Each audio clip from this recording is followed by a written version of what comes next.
Thanks so much, Reed. Well, climbing any mountain can be a challenge. Now imagine if you were blind. Shabu Hussein conquered Africa's tallest peak with his wife Shada by his side. Good morning to both of you. Thanks so much for coming in and talking about your adventure, and what an adventure this is. I mean, first of all, why did you want to do it? It's just like we needed some kind of an adventure. We are always people who like outdoor activities, and one of the challenges that we thought was to climb Mount Kilimanjaro, which is the top point in Africa. And a lot of people from all over the world try to scale that mountain. So we thought that it's a good challenge that we should undertake. But I would think it would be more challenging for you, Shabu. What were the challenges for you?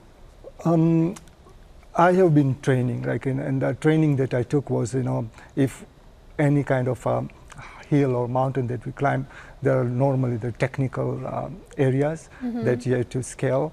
And I thought that this Kilimanjaro would have some more technical areas. And so I was training on that kind of point. That so would you say it was a little easier then, or? Oh, yes. Yeah, it was. It wasn't as technical as I thought it would be. Okay. Yeah, but the altitude itself, the height, which was over to the last point was over 19,000 feet. And when we go to about 15,000 feet, which was the last camp, Kibo, where it started, the altitude kind of got to us. Most of the people, you would hear them breathing heavily. Take 2 steps and you would want to take more oxygen. Oxygen is very scarce at that point. 50%. And Shada, you were by his side, so you helped him through this, I guess. Yes. What you guys are raising money for charity, so talk about that. What were you raising money for? This is for Focus Humanitarian Assistance, which helps people who are involved in natural disasters.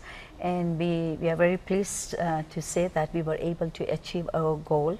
We raised over $10,000, and we are very, very happy about it. Wow. And in fact, we had a laminated enlarged check, and we took it with us to Uhuru Peak, and we have pictures and video, and we had the check and the map of Canada and the map of Tanzania, and this was just a symbol. Amazing. That, yeah. So we're very happy about that. And with Shabu being blind then, I guess, how was it for you? Were you kind of worried about him? Were you taking care of him more? And what were you doing on this?